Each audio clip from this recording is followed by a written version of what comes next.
방송에서 제공하는 투자 정보는 투자 판단에 대한 조언입니다. 방송에서 제공하는 주식의 가치, 가격 상승 및 가격 하락에 대해서는 방송사에서 보장하지 않습니다.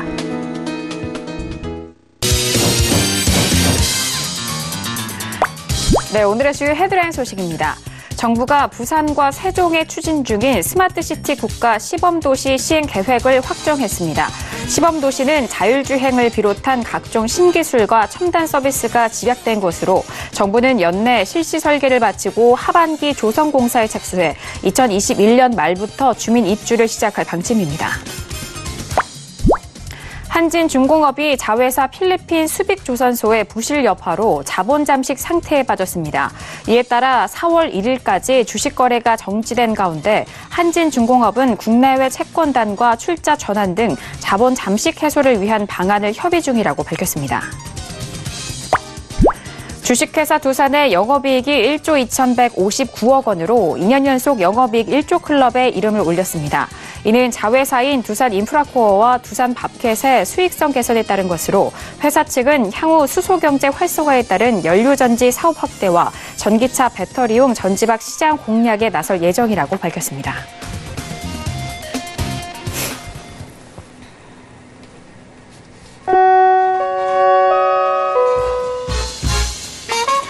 네, 안녕하세요. 평택전남 정석투자 김은혜입니다. 간밤 뉴욕 증시는 3대 지수 모두 급등으로 마무리가 됐습니다. 시장을 둘러싼 우려감이 완화되면서 투자 심리를 좀 끌어올린 상황인데요.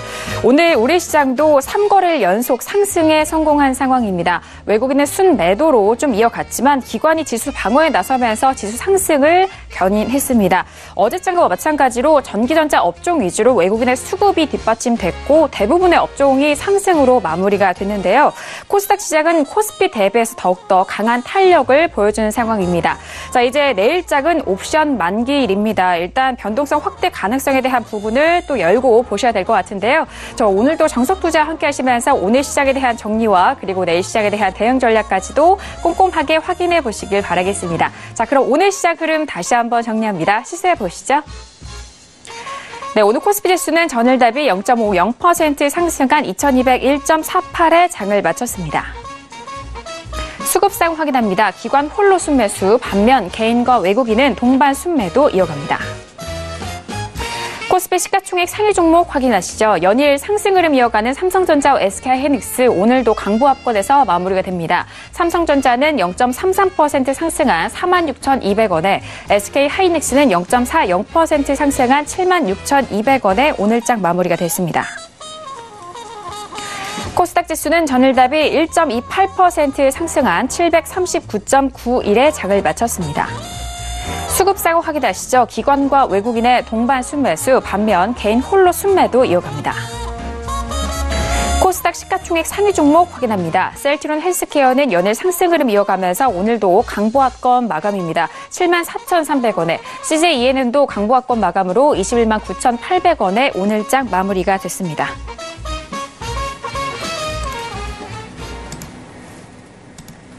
네, 본격적으로 수요일장 정석투자 시작해보도록 하겠습니다. 오늘 수요일은요, 봉추 선생님과 함께 이어갑니다. 봉추 선생님, 안녕하세요. 네, 안녕하세요. 네, 반갑습니다. 자, 연일 시장 흐름 상승으로 이어가고 있고, 그리고 내일장은 옵션 만기일을 앞두고 있는 상황입니다. 오늘 시장 어떻게 보셨을까요? 네, 오늘도 시장이 그렇게 나쁘지 않았다. 좋았다 그렇게 볼 수가 있겠죠. 시장이 최근에 반등이 나오고 있는데요. 역시 중국 시장이 다시 개장하면서 중국 시장의 영향을 받는 것 같습니다. 설 연휴 동안 중국 시장이 거래를 하지 않았었는데요. 중국 시장이 최근에 강한 흐름이었었죠. 오늘도 중국 시장의 강한 상승세에 영향을 받았다 그렇게 볼 수가 있을 것 같습니다. 한국 시장의 자체적인 어떤 수급적인 부분이나 그런 부분에서는 큰 특징이 없었기 때문에 지금은 해외 증시에 영향을 받는 그런 흐름이고요. 또 지수도 적당히 반등을 하는데 사실 그렇게 아주 강한 흐름은 아닌 것 같습니다. 아직까지는. 그래서 조금 더 상황을 지켜볼 흐름이고요. 지금은 일단 지수에 대한 어떤 그런 부분을 크게 생각하기보다는 장의 흐름에 적당히 대응하시면 될 것 같고요. 역시 해외 증시가 좀 중요한 포인트가 되지 않을까 그렇게 생각을 하고 있습니다. 네, 알겠습니다. 일단 간밤 뉴욕 증시는 3대 지수 모두 급등 마무리가 된 상황인 가운데 오늘 상해 종합 지수도 1% 넘는 2% 가까운 흐름을 보여줬는데요. 최근 우리 시장이 이런 해외 증시의 영향을 좀 많이 받는 모습을 보여주면서 오늘 상승으로 마무리가 됐고, 일단 해외 증시에 대한 부분을 끊임없이 계속해서 확인하시고 그 안에 개별적으로 좀 대응을 하셔야 될 것 같습니다. 자, 오늘 이렇게 봉투 선생님과 함께 1시간 동안 이어갈 텐데요. 1교시로 들어가 보도록 하죠. 자, 오늘의 1교시는 업종의 이해 시간 준비되어 있습니다. 일단 업종에 대한 특징에 대해서 좀 살펴드리고 그 안에 살펴볼 종목까지도 다시 한번 좀 분석을 해드리는 시간인데요. 오늘은 또 어떤 업종에 대해서 풀어주실지 궁금합니다. 봉투 선생님, 어떤 업종에 대해서 배워볼까요? 네, 오늘 살펴볼 업종은 코스닥 통신장비 업종입니다. 357번이고요. 통신장비 업종. 그 이름에서 알 수 있듯이 어떤 그 통신과 관련한 장비라든지 부품 이런 것들을 생산하는 그 업종인데요. 통신장비 업종은 사실 최근에 조금 관심을 많이 좀 받는 흐름인데요. 과거에는 그렇게 큰 관심을 받지는 못했던 그런 업종입니다. 사실 특별한 어떤 그 특성이 있는 업종이라고 보기에는 조금 약간 애매한 업종이죠. 그렇기 때문에 그런 흐름이었는데요. 그리고 과거에 IT 부품주들이 엄청난 흐름을 보일 때도 이 통신장비 업종에 대한 아쉬움은 조금 있었어요. 왜냐하면은 통신장비라는 게 역시 스마트폰이나 이런 부분과 좀 연계돼서 같이 움직임이 나올 수 있는 그런 흐름이었는데 당시에는 그렇게 강한 흐름들이 아니었습니다. 물론 충전 관련한 그런 종목들이라든지 또 스마트폰 관련한 일부 종목들이 움직임이 나오긴 했었는데요. 전반적인 어떤 흐름에 있어서는 좀 아쉬움이 남았었던 그런 업종이다 이렇게 볼 수가 있겠습니다. 그리고 최근의 움직임을 보면은 좀 아쉬움이 남는 것이 역시 통신업종과의 어떤 연계성 그런 것들이 좀 떨어진다는 게 좀 아쉬운 흐름인 것 같습니다. 코스피 통신업종 같은 경우에는 최근까지 굉장히 강한 흐름을 보이고 있었지 않습니까? 그런데 그런 부분에 좀 영향을 받지 못하는 그런 흐름이었어요. 사실 최근 어떤 그 통신업종과 이 통신장비 업종의 흐름을 보면은 약간 통신장비 업종이 후행하는 그런 흐름이다. 그 정도로 볼 수가 있을 것 같습니다. 그래서 전혀 연관이 없다고는 볼 수가 없겠는데요. 통신장비 업종은 통신업종의 어떤 그런 강한 흐름을 뒤따라서 조금 움직이는 그 정도의 흐름은 나오기 때문에 충분히 그런 면에서 메리트는 있다 그렇게 볼 수가 있겠습니다. 자, 앞에서도 언급을 했지만은 주요한 그 어떤 기업들, 이 기업들의 사업의 흐름을 보면은 통신과 관련한 장비라든지 부품을 생산하는 그런 기업들이 많습니다. 그래서 휴대폰이라든지 셋톱박스, 또 방송 장비 이런 것들을 생산하는 기업들이 많고요. 그리고 보안 장비나 홈 네트워크 시스템 이런 것들을 주로 생산하는 그런 기업입니다. 그래서 과거에는 이 셋톱박스 관련주들의 움직임이 좋았던 그런 시절이 있었죠. 사실 셋톱박스가 처음 도입이 되면서 그 종목들이 굉장히 큰 흐름을 보였었는데요. 저도 본격적인 매매를 했던 게 이 셋톱박스 관련한 종목으로 시작했던 그런 기억이 있습니다. 어쨌든 그런 부분들이 있었던 그런 업종인데 최근의 흐름 자체는 조금 아쉬움이 남는 그런 상황이고요. 역시 여러 가지 이런 그 기업들의 흐름 그렇듯이 여기 그 전방 산업의 어떤 흐름을 영향을 받을 수밖에 없다 이렇게 볼 수가 있겠습니다. 전방 산업이라고 하면 역시 통신업종이라고 볼 수가 있겠고요. 그리고 통신 어떤 그 장비와 연관되어 있는 전기전자라든지 이런 전방 산업 이런 것들의 영향을 받는 그런 흐름이 나올 수밖에 없겠죠. 그래서 전반적으로는 그런 추종하는 그런 따라가는 흐름을 보일 수 있는데 생각만큼은 강하지 않았던 그런 흐름이라서 좀 아쉬움이 남는 그런 흐름입니다. 그리고 이 통신장비 업종을 보면은 테마주들이 굉장히 좀 많이 모여 있다 그렇게 보실 수 있을 것 같습니다. 다양한 테마들이 모여 있는데요. CCTV 관련 테마라든지 유치원 관련한 문제로 또 CCTV 관련주들이 굉장히 또 각광을 받았던 그런 또 흐름이 있었던 시절이 있었죠. 그리고 바이오로 움직이는 종목들도 있고요. 그리고 또 수소차 관련 테마로 움직이는 종목까지 또 생겨나는 흐름입니다. 이외에도 다양한 테마들이 있는데요. 가장 중요한 건 역시 5G 관련한 테마죠. 최근 시장에서 가장 또 핫한 그 테마 중에 하나가 5G라고 할 수가 있겠는데요. 5G는 이미 작년부터 움직임이 나오기 시작했었죠. 최근 시장에서 수소차라든지 전기차 이런 테마들이 워낙 강하게 움직이고 있기 때문에 이 5G 테마가 좀 주춤하는 그런 흐름인데요. 은근히 강한 흐름을 계속 보이고 있습니다. 그래서 이 5G 테마는 꾸준히 관찰할 필요가 있을 것 같습니다. 그리고 사실 이 통신장비 업종을 보면은 종목은 많은 반면에 그렇게 시장에서 큰 관심을 받을 만한 그런 업종은 아닌데요. 지금 이제 딱 하나죠. 5G 관련한 어떤 그 사업성 이런 것들이 중장기적인 어떤 흐름을 만들 수 있기 때문에 이제는 이 통신장비 업종에 대해서 중장기적인 어떤 좀 관심을 가질 만한 그런 시기가 되지 않나 그렇게 생각을 합니다. 그래서 사실 이 통신장비 업종을 뭐 지나칠 수도 있는 그런 상황이지만 코스닥에서는 반드시 좀 살펴봐야 되는 그런 업종이라고 볼 수가 있겠고요. 종목들이 이미 많이 움직인 종목들이 있어요. 그런 종목들은 좀 관찰하시면서 조정을 확실히 받았을 때 접근하시는 게 좋을 것 같고요. 그리고 아직 가지 않은 그런 종목들은 관찰을 하시다가 가격 메리트가 확실히 발생을 하고 또 저점을 다지는 움직임이 나오면은 충분히 접근할 만하죠. 이 5G 같은 경우에는 굉장히 좀 오랜 시간 좀 지속될 가능성이 높습니다. 왜냐하면은 4G가 처음에 이렇게 도입이 됐던 게 2011년 정도인데요. 벌써 한 7, 8년 됐지 않습니까? 그래서 이 5G 관련한 이 어떤 그 기업들, 이런 흐름들, 이런 것들도 상당 기간 오래 좀 지속될 가능성이 있습니다. 물론 종목들이 그 기간 동안 계속 가지는 않겠죠. 우리가 과거에도 경험을 했지 않습니까? 그래서 이런 이슈나 흐름들이 나왔을 때 관련한 종목들이 좀 움직일 수 있는 부분이 있기 때문에 꾸준히 관찰을 하면서 그런 부분은 어쨌든 이용을 해서 적절히 이용을 잘 하시면 좋을 것 같다. 그렇게 생각을 합니다. 그래서 이 통신장비 업종에 대한 주요한 포인트는 그거죠. 꾸준히 관찰을 하면서 이 5G 관련한 어떤 그런 테마주들을 잘 관찰하자. 그게 가장 중요한 포인트가 될 것 같고요. 종목에 있어서는 여러 가지 테마가 모여있기 때문에 그 테마들의 움직임 그리고 가격 메리트가 확실히 발생했을 때는 적당히 접근하면 뭐 그 정도면은 충분할 것 같습니다. 조금 더 자세히 살펴보도록 하겠습니다. 네, 일단 업종 지수가 나오고 있는데요.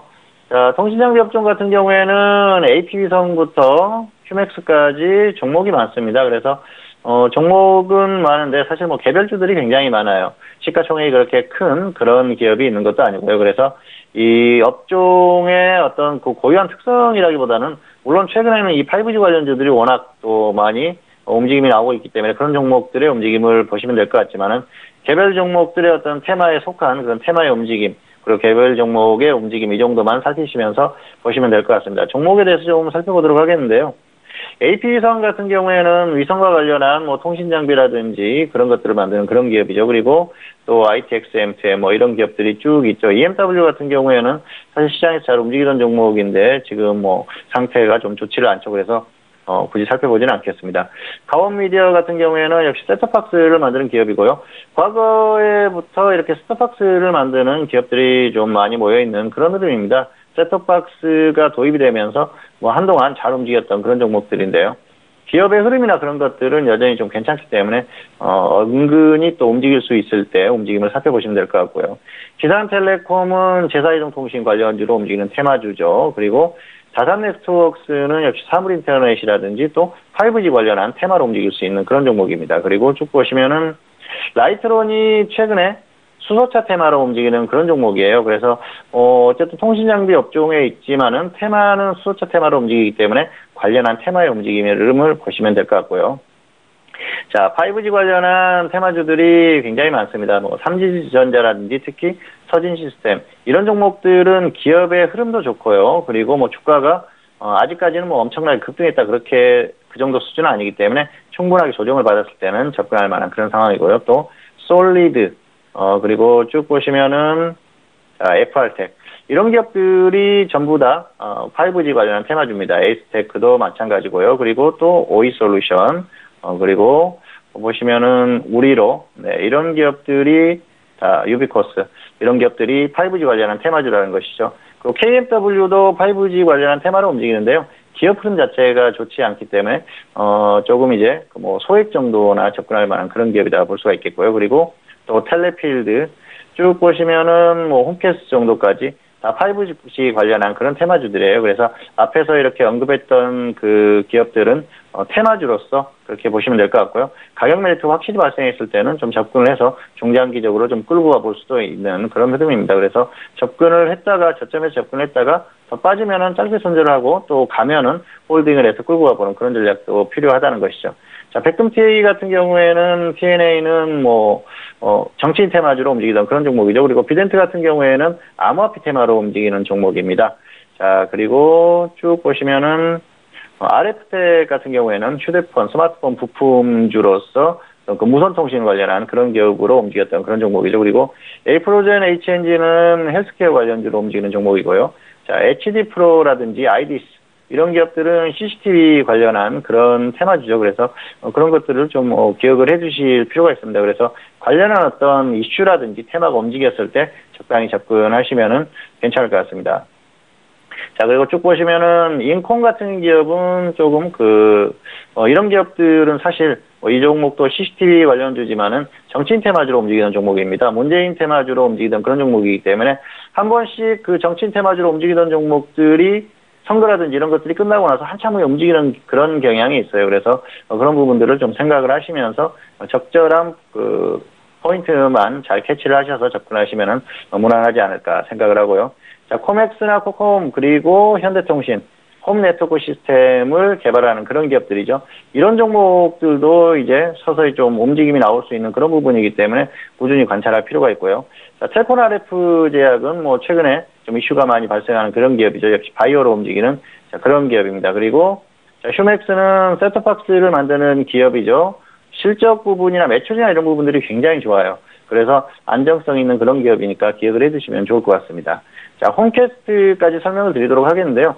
홈캐스트 같은 경우에는 이 종목이 통신장비지만은 바이오로 움직이는 종목입니다.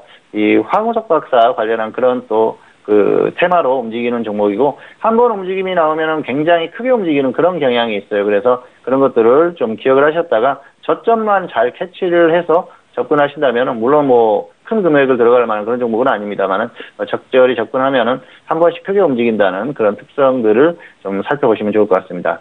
자, 이 종목들을 관심 종목에 넣어봤는데요. 어떤 같이 움직이는 테마주들은 같이 보시도록 하고요. 그리고 어떤 종목이 이슈가 있었을 때는 적절히 움직이는 그 정도만 흐름만 파악을 하시면 될 것 같고요. 역시 가장 중요한 건 5G 관련주들의 어떤 움직임들, 그 정도만 보시면 될 것 같습니다. 자, 기업의 흐름도 좀 살펴보도록 하겠습니다. 홈캐스트에 대해서 말씀을 드렸었는데요. H바이오니 황석 박사가 최대 주주로 있는 그런 기업이죠. 그래서 기업 흐름이 엄청나게 좋은 그런 기업은 아닙니다만은 한 번씩 움직였을 때 강하게 움직여주는 그런 기업이고요. 휴맥스는 셋톱박스 관련 기업의 대표적인 기업이죠. 매출이 굉장히 크죠.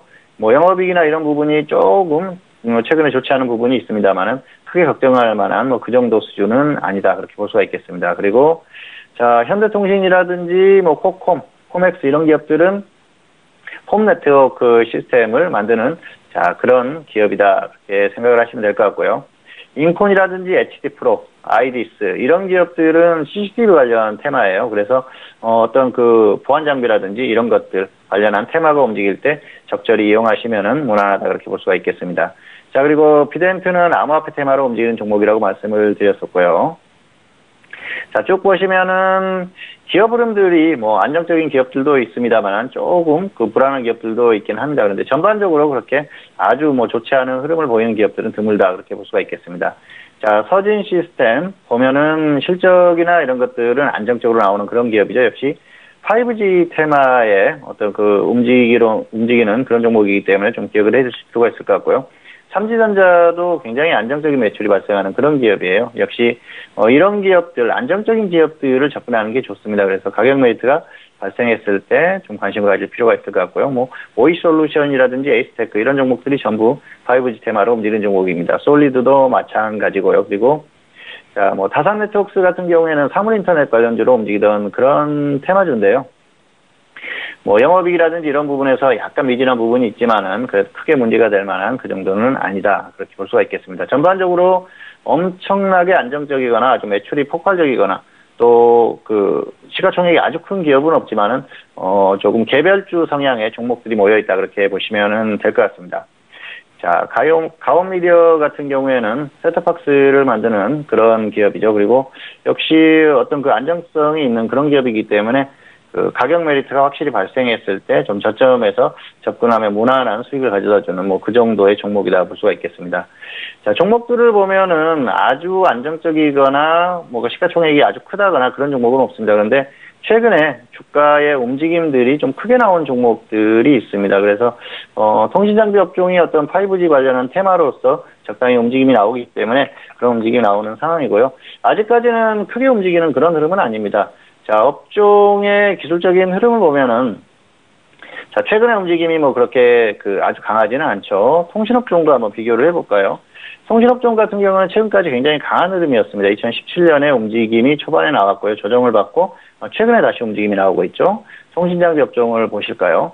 2017년 하반기에 움직임이 나왔고요. 이제 또 다시 최근에 통신업종이 움직이고 있음에도 불구하고 아직 그렇게 큰 움직임은 안 나옵니다. 그래서 이게 어떤 통신업종의 움직임에 좀 후행하는 그런 움직임도 나오고요. 그리고 사실 지금 같은 경우에는 역시 테마주들이 전반적으로 같이 움직여준다고 하면 같이 움직일 가능성은 큽니다. 다만 지수의 흐름이 단기적으로는 중요하다 그렇게 볼 수가 있겠는데요. 왜냐하면은 지수가 정말 크게 다운되거나 움직임이 나왔을 때는 종목들이 움직이기 힘들기 때문에 당분간은 좀 지수의 흐름을 주목할 필요가 있고요. 그리고 개별 종목들의 어떤 흐름들을 좀 살펴볼 필요가 있을 것 같습니다. 자, 몇 종목 정도만 살펴보도록 하겠는데요. 자, 삼지전자 그리고 터진시스템 이런 종목들은 기업 흐름이 안정적인 기업이라고 말씀드렸습니다. 그래서 최근에 조금 반등이 나오는데요. 조정을 제대로 받아주면은 적당히 저점에서 접근할 필요가 있는 그런 기업이다 그렇게 볼 수가 있겠습니다. 그리고 텔콤 같은 경우에는 최근에 바이오 관련한 이슈로 움직임이 나왔었죠. 다시 조정을 충분히 받고 좀 움직임이 나오려는 흐름인데요. 이슈와 연관돼서 그 흐름 정도만 좀 캐치를 해서 접근하시면 될 것 같습니다. 홈캐스트 같은 경우에는 바이오 관련한 이슈로 한 번씩 크게 움직임이 나오는 그런 상황인데요. 한 번 움직임이 나오면은 굉장히 크게 움직이는 특성이 있어요. 그래서 정말 저점 파악만 제대로 된다고 하면은 금액만 크지 않다면은 한 번 정도는 좀 못 얻을 만한 그런 기업이지 않나 그렇게 생각을 합니다.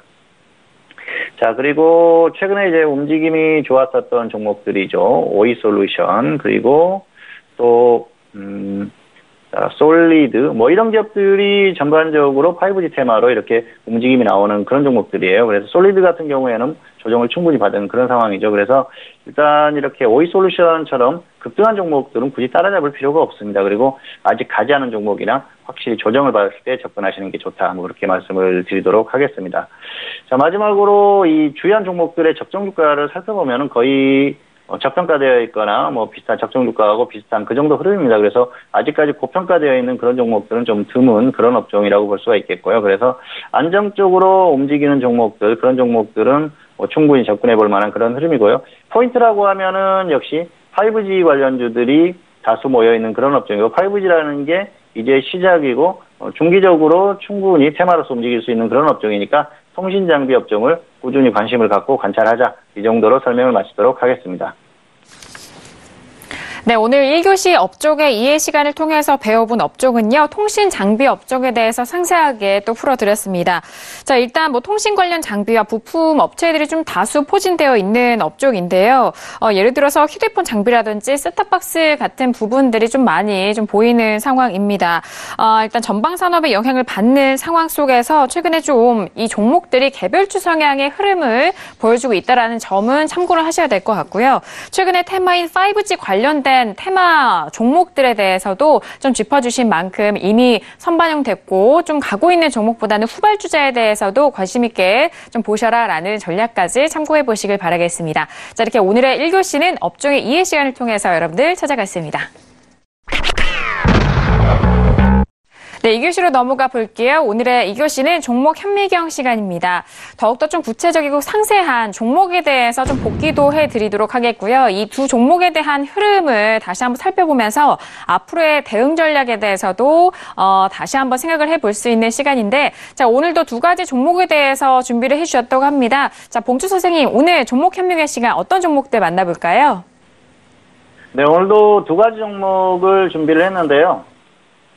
첫 번째 종목은 동부제철 우선주입니다. 그리고 두 번째는 팅크웨어인데요.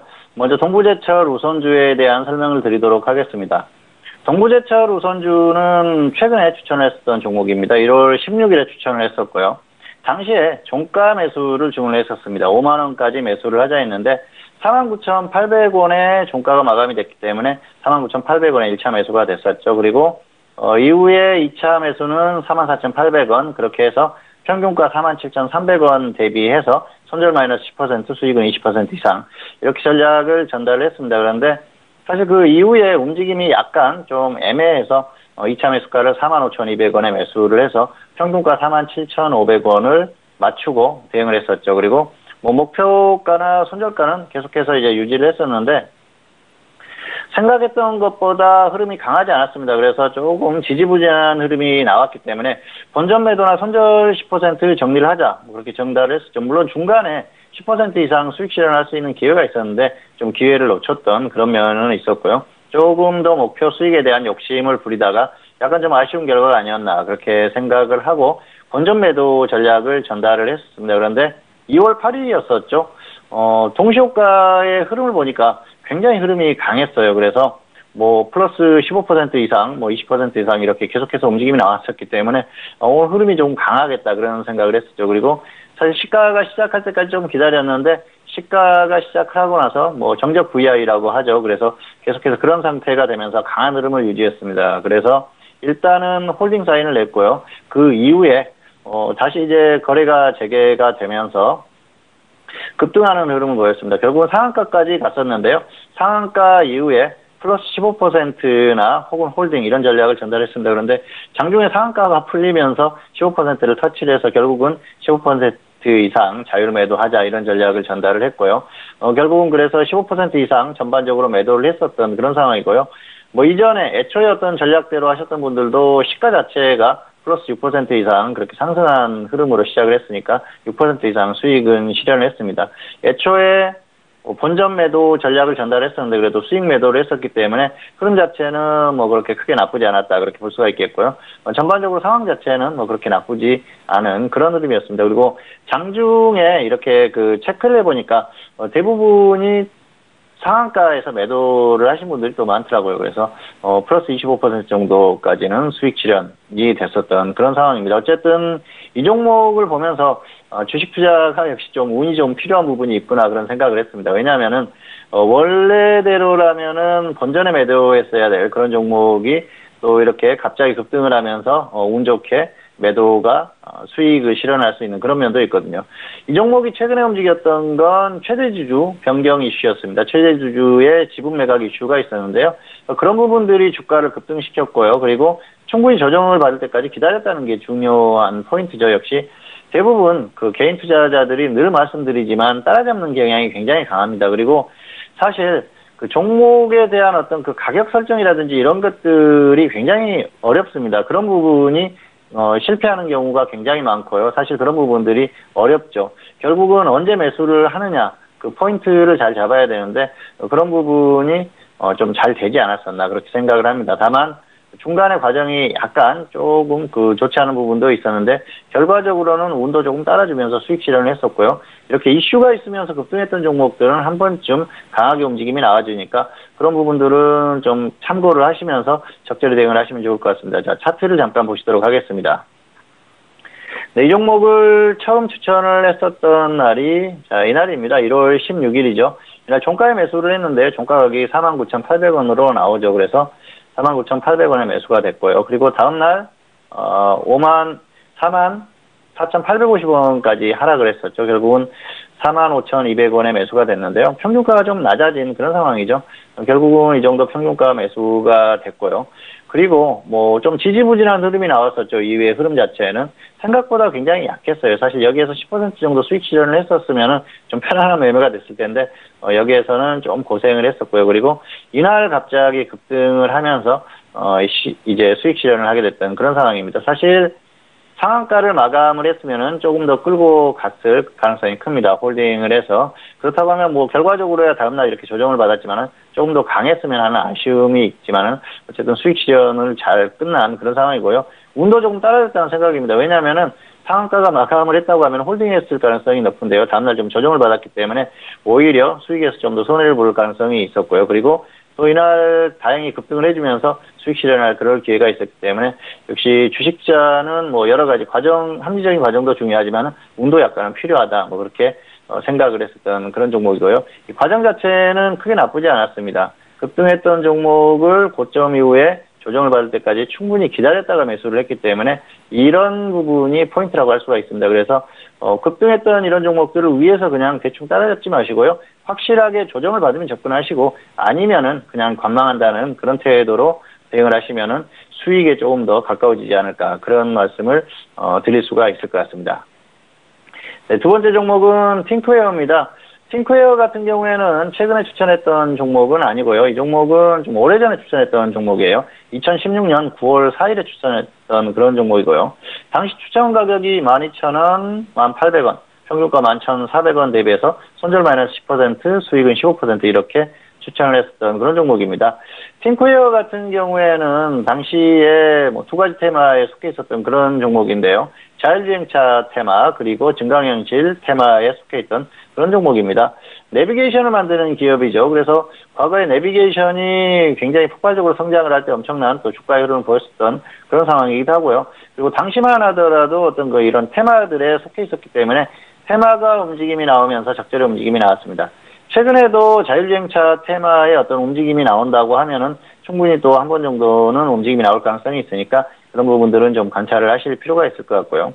이 종목 같은 경우에는 추천 이후에 2차 매수까지 됐었고요. 그리고 나서 10월 25일에 곧바로 플러스 10% 매도를 했습니다. 당시에 어떤 흐름이 생각했던 것보다 강한 흐름이 아니고 조금 약한 흐름이었었기 때문에 적당히 수익 실현을 했었던 그런 상황이고요. 이 종목 역시 마찬가지입니다. 흐름이 좋았다가 조정을 충분히 받을 때까지 기다렸고요. 그리고 가격 메리트가 발생할 때 접근을 했었기 때문에 이렇게 수익 실현 가능한 그런 그 확률이 높아졌다 그렇게 볼 수가 있겠습니다. 자, 차트로 조금 더 설명을 드리도록 하겠습니다. 네, 2016년 9월 4일에 추천했었던 그런 종목입니다. 그래서 2016년 9월이면 이 정도죠. 네. 자, 보시면은 12,000원, 자, 그리고 1,800원 이렇게 추천을 했었는데요. 여기에서 매수가 됐었죠. 최초로 매수가 되고요. 그리고 자, 2차 매수까지 됐습니다. 평균가가 낮아졌겠죠. 그리고 나서 자, 10월이었었죠. 10월 26일. 자, 이날입니다. 이날 매도를 했는데요. 전날의 흐름이 굉장히 강했었어요. 그래서 종목은 뭐 15% 이상 수익이 충분히 나오겠거나 생각을 했는데 다음날 흐름이 이렇게 약한 흐름이 나왔었기 때문에 정리를 하는 게 맞겠다는 생각을 했습니다. 그리고 매수 이후에 어떤 흐름도 생각했던 만큼 그렇게 강한 흐름은 아니었었고요.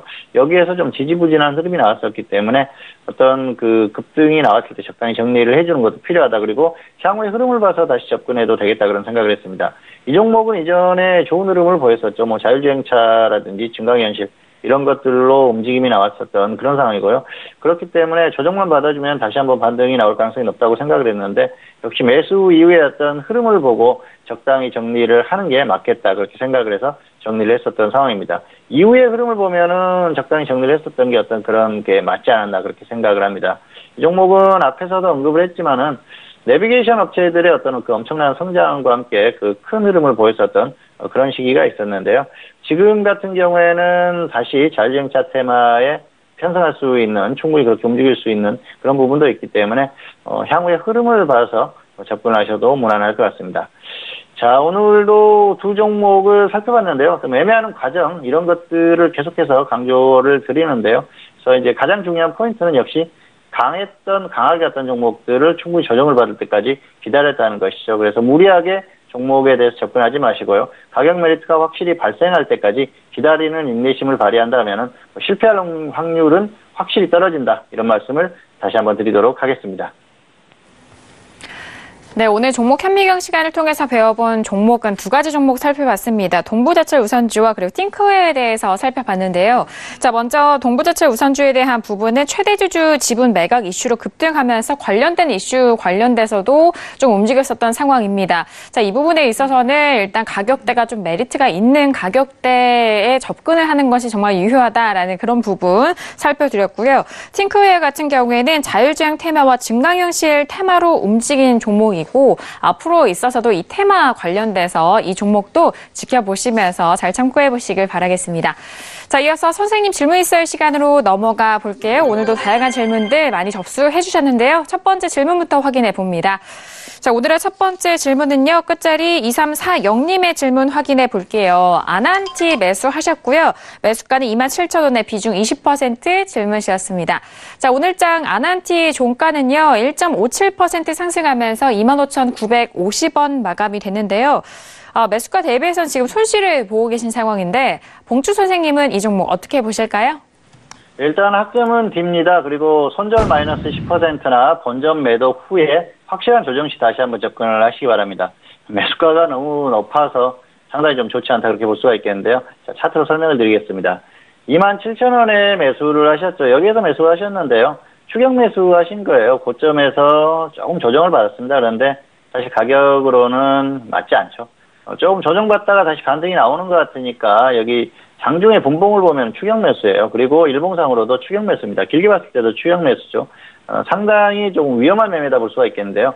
여기에서 그냥 계속 가주면 좋습니다. 그런데 꺾이면은 낙폭이 클 수가 있거든요. 그래서 상당히 위험하기 때문에 이렇게 고점에서 추격 매수를 하고 조정을 받았을 때는, 하락했을 때는 본전 오면 정리해 주는 게 좋고요. 그리고 손절은 짧게 그렇게 하고 난 후에 확실하게 조정을 받으면은 아래에서 접근하는 게 훨씬 낫습니다. 그래서 좀 무리하게 대응하지 마시고요. 물론 뭐 집노조스 관련한 이슈 뭐 이런 것들로 계속 강한 흐름을 보였지만은 계속 갈 수도 있습니다. 그런데 매수가 자체가 높다 보면 확률이 떨어진다는 것이죠. 지금 같은 경우에는 이런 종목은 확실히 조정을 받으면 접근하고 아니면은 그냥 관망한다는 자세로 대응하는 게 좋습니다.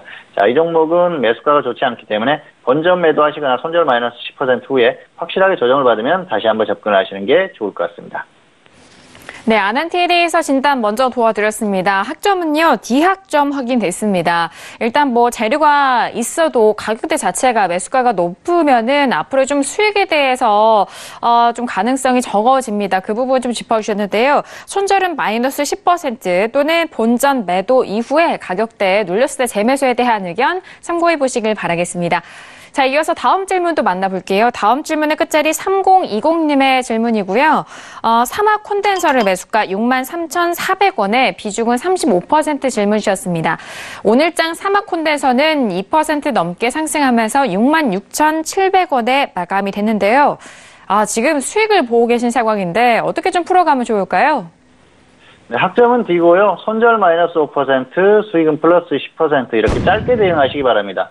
목표가를 너무 높게 잡지 마시고요. 왜냐하면 매수가가 높습니다. 이렇게 매수가가 좋지 않았을 때는 짧게 보시는 게 좋습니다. 손절도 짧게, 수익도 짧게 이렇게 보시는 게 좋아요. 매수가가 지금 단기 저점에서 36% 상승한 자리에서 매수를 하셨어요. 그래서 단기 반등이 어느 정도 나온 흐름에서 매수를 했습니다. 물론 목표 지금 그 플러스 10%보다는 조금 더 갈 것으로 봅니다. 그런데 너무 그런 것에 연연하지 마시기 바랍니다. 매수가가 낮다면은 조금 더 끌고 가야 되는데 매수가가 낮지 않았을 때는 목표 수익 10% 정도 왔다가 또 조정을 받으면서 본전 이하로 하락할 가능성도 상당히 크거든요. 그래서 그런 부분들을 좀 참고하시면서 대응하시면 좋을 것 같고요. 차트 잠깐 보시겠습니다. 63,400원에 매수하셨는데요.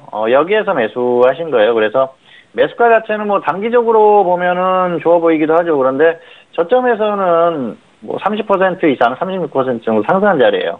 자, 이 종목을 보면은 중장기적으로 엄청난 흐름이 나왔었죠. 좋은 흐름 보였습니다. 최근에는 MLCC 관련한 그런 이슈로 계속 움직임이 나왔었는데요. 자, 중장기적으로는 어떤 흐름이 한번 끝났다고 보시면 됩니다. 여기까지 이렇게 추세적으로 완전히 꺾였어요. 그리고 최근에 지수가 반등할 때 잠깐 반등이 나오는 그 정도 흐름이거든요. 그래서 큰 의미를 부여하기는 어렵고요. 중장기적으로 갈 수 있는 흐름까지는 좀 어렵다고 봅니다. 그래서 단기적으로는 조금 더 상승할 부분은 있지만은 그 정도까지 너무 크게 미련을 갖지 말자는 거죠. 왜냐하면은 매수가가 높기 때문입니다. 매수가가 낮다고 하면은 저점에서 매수를 했다고 하면 좀 더 끌고 가볼 수 있겠지만 지금 매수가가 높기 때문에 짧게 대응하는 게 맞고요. 이런 종목 같은 경우에는 이렇게 반등이 한번 나왔다가 확실하게 조정을 받으면은 저점에서 매수를 하고 저점을 다시 이탈하면은 손절 짧게 그리고 가면은 좀 끌고 가보는 전략은 가능한데요. 매수가가 이렇게 높았을 때는 그런 전략이 어렵죠. 그래서 마이너스 5%, 수익 플러스 10% 이렇게 짧게 대응하시고 향후에 흐름을 봐서 저점을 확인하고 다시 한번 접근을 하시는 게 좋을 것 같습니다. 네, 사막 콘덴서에 대해서 진단 도와드렸습니다. 지금 수익을 보고 계신 상황인데요. 손절은 마이너스 5%로 짧게 잡아드렸고 수익은 10% 목표가 설정까지 도와드렸습니다. 자, 이어서 다음 질문도 확인해 볼까요? 다음 질문의 끝자리 8229님의 질문입니다. 한올 바이오파마를 좀 매수하셨고 매수가는 35,800원의 비중은 13% 질문 주셨습니다. 오늘장 한올 바이오파마는 2.32% 상승하면서 37,500원에 마감이 됐는데요. 지금 수익을 보고 계신 상황인데 어떻게 좀 풀어가면 좋을까요? 네, 일단 학점은 F고요. 매도 후에 확실한 조정 시에 다시 한번 접근하시기 바랍니다.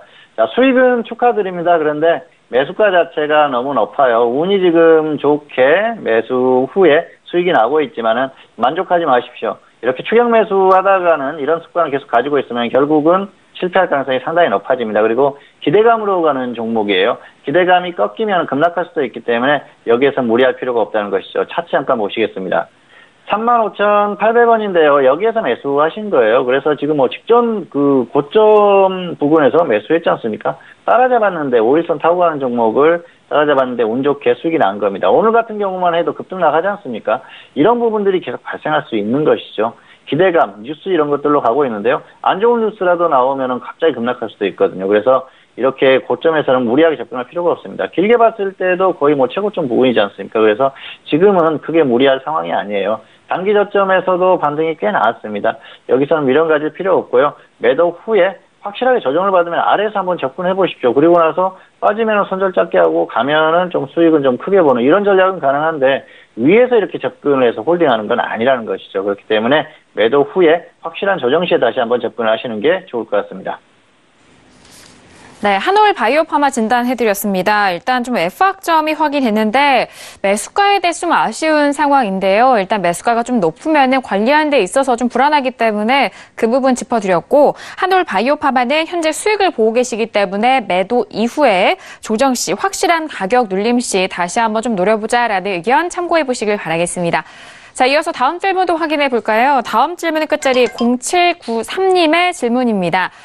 매수하신 종목은 DTNC 매수하셨고요. 매수가는 11,500원에 비중은 15% 질문 주셨습니다. 오늘쯤 3% 가깝게 올라오면서 1,500원인데 그럼에도 불구하고 현재 손실을 보고 계신 상황인데요. 봉투 선생님 이 질문 어떻게 보실까요? 네, 학점은 F고요. 본전 매도하시거나 손절 마이너스 15% 하시기 바랍니다. 일단 최근에 좀 급등락하는 종목이고요. 지금도 마이너스 거의 뭐 8, 9% 정도 됩니다. 그렇기 때문에 여기에서는 더 하락하면 손절해 주시기 바라고요. 본전 왔을 때는 정리하세요. 매수가 자체가 너무 좋지 않습니다. 특별한 이슈가 있어서 움직이는 건 아닌데요. 5G 관련한 이슈가 조금씩 나오면서 움직임이 나오긴 합니다. 그런데 그렇다고 하더라도 매수가 자체가 너무 높죠. 굉장히 좀 비효율적인 매매를 했다 그렇게 볼 수가 있겠습니다. 자, 차트로 설명을 드리도록 하겠습니다. 11,500원에 매수를 하셨는데요. 자, 여기에서 매수를 하신 거예요. 딱 봐도 추격 매수지 않습니까? 지금 뭐 단기 고점에서 정확하게 매수를 하셨어요. 상당히 위험한 매매입니다. 이게 비중이 지금 작기 때문에 그나마 좀 다행이다 그렇게 볼 수가 있겠는데요. 단기에 40% 이상 반등이 나왔어요. 그런데 여기에서 굳이 무리해서 추격 매수할 필요가 없다는 것이죠. 물론 이슈나 테마 이런 것들을 가지고 더 움직일 수도 있습니다. 그런데 그런 것들만 바라고 계속해서 이런 매매를 하다 보면은 종국에는 실패할 수밖에 없다는 것이죠. 그렇기 때문에 이런 매매 습관 이런 것들은 반드시 고치시기 바랍니다. 꼭 그렇게 하시기 바라고요. 지금 같은 경우에는 흐름이 좋기 때문에 본전이 올 가능성도 있습니다. 그런데 또 그렇지 않고 더 하락한다고 하면은 일단 정리 후에 확실하게 조정 시에 접근하는 게 낫다는 것이죠. 그리고 본전에 매도한 후에도 확실하게 조정을 받았을 때 저점에서 접근을 해야지 안정적으로 가지고 갈 수 있다는 겁니다. 그래서 이 종목 같은 경우에는 움직임은 좋지만은 일단 매수가가 너무 좋지 않기 때문에 본전 매도하시거나 손절 마이너스 15% 후에 확실한 조정 시에 다시 한번 접근을 하시는 게 좋을 것 같습니다. 네, DTNC에 대해서 진단 도와드렸습니다. 일단 학점은요, F학점 확인이 됐고요. 본전 매도 또 내 손절은 마이너스 15% 대응 전략 참고해 보시길 바라겠습니다. 자, 이어서 다음 질문도 받아볼게요. 다음 질문은 끝자리 5100님의 질문이고요. 컴투스를 매수가 12만 2천원에 비중은 20% 질문 주셨습니다. 오늘장의 컴투스 먼저 종가 확인을 해볼까요? 자, 오늘장 컴투스 같은 경우에는요, 가격대는 1.60% 상승하면서 12만 800원에 마감이 됩니다. 손실을 보고 계신 상황인데, 자, 컴투스 어떻게 좀 진단해 주실까요? 네, 컴투스 같은 경우에는 학점은 C고요. 손절 마이너스 10%, 수익은 플러스 15%, 이 정도 적당히 단기로 보시는 게 나을 것 같습니다. 아무래도 지수의 어떤 흐름, 시장의 흐름이 지속적으로 강세를 보인다고 하면은 계속해서 좀 끌고 갈 수도 있겠죠. 그런데 그런 흐름까지는 좀 어렵다고 보기 때문에 그렇습니다. 그리고 이 컴투스 같은 경우에는 뭐 중장기적으로 아주 강한 상승세가 나오기는 좀 어렵다 그렇게 보는 게 최근에 어떤 그 실적이나 이런 것들이 과거처럼 그런 폭발력 있는 그런 흐름이 아니에요. 과거처럼 어떤 그 매출이나 실적 성장세를 이끌 수 있는 그런 흐름이 나와야 되는데 그런 흐름이 아닙니다. 최근에 실적이 조금 부진한 흐름이 나오고 있죠. 그런 흐름들이 이어질 가능성이 없고요. 물론 갑자기 또 어떤 그 대형 신작이라든지 이런 것들을 발표를 하면서 좋은 흐름을 보일 수는 있지만은 그런 중장기적인 흐름이 나올 만한 모멘텀은 현재로서는 없다 그렇게 볼 수가 있겠습니다. 매수가 자체는 아주 좋지는 않지만 나쁘지도 않다 그렇게 볼 수가 있겠는데요. 차트로 잠깐 설명을 드리도록 하겠습니다. 12만 2천 원에 매수를 하셨는데요. 이 정도죠. 여기에서 매수를 하셨는데 단기로 보면은 조금 이렇게 추격 매수한 것처럼 보이죠. 그런데 뭐 가격 차이는 별로 없습니다. 저점에서 한 10% 정도 반등이 나왔는데요. 여기에서 매수를 했다면 좋았겠죠. 횡보를 할 때. 그리고 나서 좀 반등이 나올 때 수익 매도를 해야 되는데요. 지금 매수가가 그렇게 높지 않기 때문에 일단 여기서 빠지면은 마이너스 10% 정도 저점 이탈하는 흐름 나오면은 손절해 주시기 바랍니다. 그리고 가면은 15% 정도 짧게 수익 실현하세요. 자, 중장기적으로 보면은 과거에 엄청난 흐름을 보였던 그런 상황이죠. 그런데 이런 흐름이 이제는 좀 어렵지 않나 그렇게 생각을 합니다. 그리고 이게 2017년 이후에 갔던 흐름도 시장의 흐름, 지수의 흐름이 받쳐줬기 때문에 이렇게 갔다고 볼 수가 있겠고요. 최근에 조정을 받는 흐름을 보면은 자 6월 이후에 흐름이 좋지 않죠. 그리고 10월도 뭐 지수하고 연동하는 그런 흐름입니다. 그렇기 때문에 지금 지수를 볼 수밖에 없고요. 그렇다고 실적이 엄청나게 좋아서 지수나 이런 것들을 상관없이 갈 수 있는 그런 상황도 아닙니다. 다만 최근에 디지털 컨텐츠 업종이 조금 움직였죠. 그런데 컴투스 같은 경우에는 움직임이 없었어요. 그래서 그 어떤 이런 그 업종의 흐름에 영향을 받아서 조금 움직일 가능성은 있습니다. 그렇기 때문에 뭐 여기에서는 단기적으로 짧은 수익 정도는 가능하다 그렇게 봅니다. 다만 하락했을 때는 손절을 하자는 것이죠. 그래서 손절 마이너스 10%, 수익 15% 이렇게 짧게 보시고요. 향후에 어떤 그 시장의 흐름이 정말 안정됐을 때 다시 한번 접근을 하시는 게 유리하지 않을까 그렇게 설명을 드리겠습니다. 네, 컴투스에 대해서 진단 도와드렸습니다. 일단 컴투스 현재 손실 부근인데 일단 손절은 마이너스 10% 그리고 수익은 15% 정리해드렸는데요. 최근에 게임 업종에 대해서 전반적으로 좀 짧게 단기 반등과 단기 상승에 대해서 노려볼 수 있기 때문에 그 부분 참고하시면서 대응해보시길 바라겠습니다. 자, 이어서 다음 질문 받아볼게요. 끝점이 7825님의 질문이고요. 루벤스를 매수하셨고 매수가는 5,570원에 비중은 40% 질문이셨습니다. 자, 오늘장의 루멘스 종가 먼저 확인을 해보도록 하겠습니다. 루멘스 오늘장의 종가는요, 3.18% 상승한 3,240원 마감이 됐습니다. 지금 손실이 꽤 크신데, 봉준수 선생님 어떻게 보실까요? 네, 일단 학점은 F입니다. 그리고 반등 시에 최대한 고점 매도를 하자 이렇게 말씀을 드리겠습니다. 자, 손실이 굉장히 크죠. 지금도 마이너스 42% 정도 손실이고요. 63% 정도까지 하락할 때까지 홀딩하셨어요. 굉장히 좋지 않죠. 이런 부분들은 상당히 좋지 않은 매매다 그렇게 볼 수가 있겠고요. 반등이 나올 때 최대한 고점 매도를 하십시오. 다만 드리고 싶은 말씀은 본전 확률은 떨어진다. 그 말씀을 드리고 싶습니다. 이게 실적이 엄청나게 좋다거나 또 업황 자체가 굉장히 뭐 좋은 흐름을 보인다. 그랬을 때는 강하게 갈 수가 있겠는데요. 전반적으로 이 LED 관련주들이 그렇게 강한 흐름이 아닙니다. 결국은 추세적으로 가기에는 좀 어려운 부분이 있다 그렇게 볼 수가 있겠는데요. 계속 홀딩했을 경우에는 본전이 먼저 오기보다는 저점 이탈하면서 더 하락할 가능성이 높습니다. 그렇기 때문에 적당히 정리를 해주시는 게 좋을 것 같습니다. 조금 더 반등이 나오면은 마이너스 35% 정도면은 적당한 매도 가격이 되지 않을까 그렇게 생각을 하고요. 하락했을 때 다시 저점 이탈하는 흐름이 나온다고 하면은 손절에 대한 고민을 해보시기 바랍니다. 왜냐하면은 지금도 40% 이상 그 하락한 상태고요.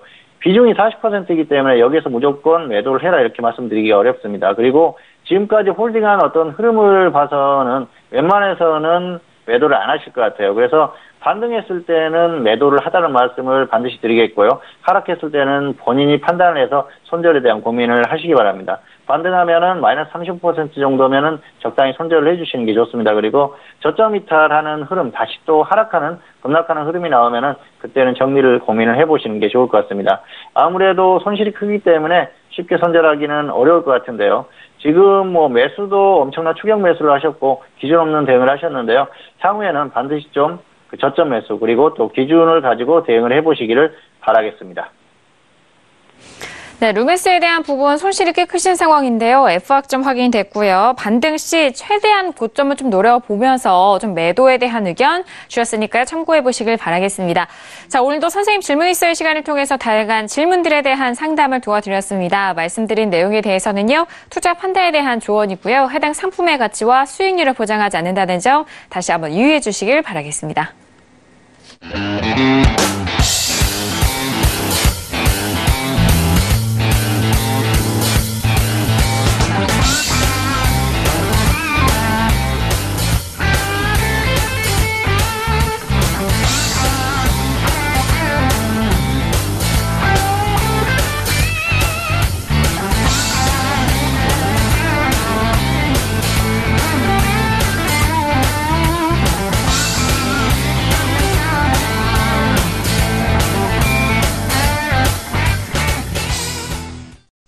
네, 오늘도 봉주 선생님과 함께 수요일장에 대해서 정리를 해봤는데요. 그렇다면 내일 옵션 만기일인 우리 시장에 대해서 전망도 들어보도록 하겠습니다.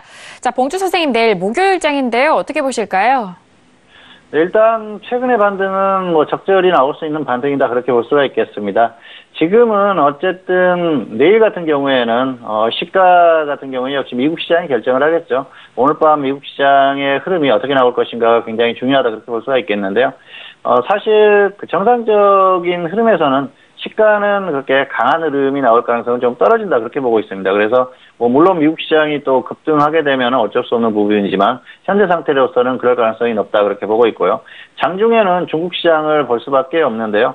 내일 같은 경우에는 초반 약세 이후에 좀 반등을 시도하지 않을까 그렇게 생각을 합니다. 그리고 반등의 강도는 역시 중국 시장을 봐야 되는 그런 흐름이고요. 이미 단기적으로 어느 정도 반등이 나왔기 때문에 정말 미국 시장이 급등하거나 또 중국 시장이 급등하거나 그런 흐름 정도가 아니면은 약간 좀 지지부진한 흐름이 되지 않을까 생각을 합니다. 그래서 내일은 너무 큰 반등이나 이런 것들을 기대하기는 좀 어려운 흐름이다. 현재로서는 그렇게 말씀을 드릴 수가 있을 것 같습니다. 네, 일단 적당한 반등은 좀 당연한 흐름으로 좀 바라보시고 지수 흐름에 따른 적절한 대응이면 좀 만족스럽습니다. 그리고 미국 시장에 좀 주목을 하면서 내일 우리 시장에 대한 장 초반부터의 흐름을 함께 좀 대응을 해보시길 바라겠습니다. 자, 오늘은 봉주 선생님과 함께 했는데요. 함께 해주신 봉주 선생님과는 여기서 인사 나눌게요. 봉주 선생님 오늘 말씀도 감사합니다. 네, 감사합니다. 네, 오늘도 다양한 투자 전략 여러분들과 함께 했습니다. 말씀드린 내용은요, 투자 판단에 대한 조언이고요. 해당 상품의 가치와 수익률을 보장하지 않는다는 점 다시 한번 유의해 주시길 바라겠습니다. 오늘 저희가 준비한 소식과 내용은 여기까지고요. 저희는 내일 이 시간 10시에 다시 돌아오도록 하겠습니다. 함께 해주신 여러분 오늘도 고맙습니다.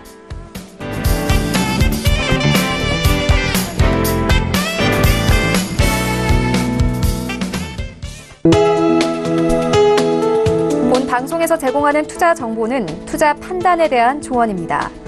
방송에서 제공하는 주식의 가치, 가격 상승 및 가격 하락에 대해서는 방송사에서 보장하지 않습니다.